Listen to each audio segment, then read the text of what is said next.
Welcome to the Classic Wines Minute, brought to you by ClassicWines.com. I'm your host, Brian Friedman. And today we're in New York at the headquarters of Moët Hennessy USA to discuss how versatile champagne is when it comes to pairing with food.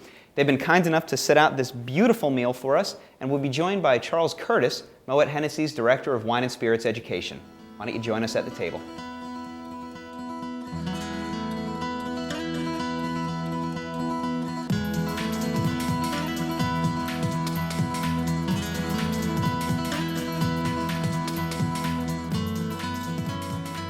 Charles, thanks so much for joining us today. My pleasure. Now, right now we're pairing Veuve Clicquot Yellow Label, which you can find for about $40, with a huge assortment of foods. We just tasted it with the sliced zucchini, pine nuts, and Parmesan. It was a great pairing for that. Why don't you take us through how the same champagne can pair so well with prosciutto di Parma and goat cheese and a little bit of fig? Champagne's so versatile. The creaminess went really well with the zucchini, and the crisp element of it goes extremely well with the ham. You've got a citrus note on the nose, and a fresh acidity on the palate that really cuts through the rich, salty flavors of the ham. And a good pairing should allow you to both eat more and drink more without your palate getting exhausted. Exactly. Let's put it to the test. This is the fun part of the show.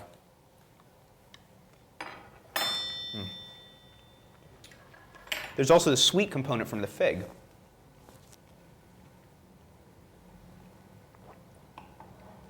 Champagne's like a breath of fresh air after the salty ham.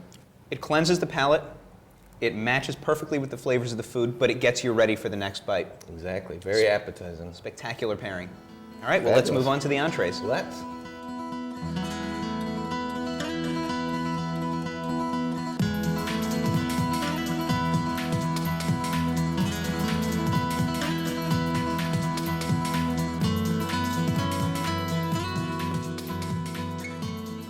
So Charles, we've just tasted the sea bass here. Let's see how the pairing works with the Grand Dame 96.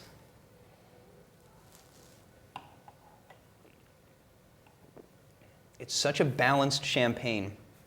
All the Veuve Clicquot champagnes are incredibly balanced, but this one just seems to have a depth to the flavor that's absolutely wonderful, especially with the charring against the sea bass. It's balanced, yet it's powerful at the same time, and it's got a very silky mouthfeel that goes really well with the grilled aspect of the sea bass. I think it's an amazing match. Yeah, it's a beautiful complement to the fish. Now we also have here the Vintage 2000 Rosé, and we're pairing this with lamb chop. Most people tend not to think of champagne as the type of wine that they can pair with their entree, but the truth is a super premium bottle like this, it really doesn't cost any more than the types of wines most people would tend to gravitate towards for their holiday table, and the range of pairing possibilities is so much broader. So why don't we taste the lamb chop and take us through how this is working. Smart man going for the bubbly first. Exactly. I think a lot of people don't consider rosé champagne with meat, but lamb and rosé champagne to me is one of the best matches out there because the rosé champagne cuts through the heavy flavors of the lamb, gives a very refreshing feel in the mouth, and accompanies the main course just as well as it did the appetizers. A beautiful pairing. Oh, it's spectacular. It's so much more refreshing than the ordinary Burgundy maybe you'd tend to gravitate towards. There's nothing wrong with that, but this one is really, it's fresher, it picks up some of those nuances in the lamb. Spectacular. Everybody loves champagne, and this is a fantastic way to celebrate the holiday season. With bubbly.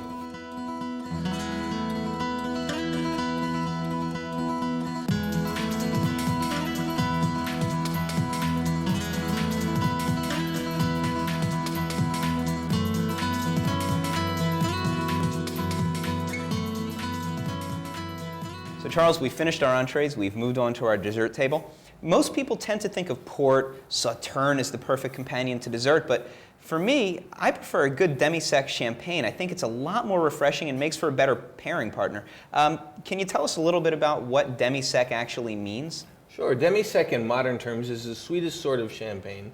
It's much sweeter than brut champagne, but it's not nearly as sweet as the port or Sauterne that you just mentioned. It's got a crisp, fresh acidity to balance out the sweetness. So it's that perfect middle ground. Too sweet a dessert wine and too sweet a dessert, everything gets sort of complicated and muddled in the mouth. So the champagne theoretically should keep it fresh. Exactly. Shall we try it with the fig Napoleon? I think that's a brilliant idea. Why don't you try the Napoleon? I will try the strawberry, which does not want to help me out on my spoon.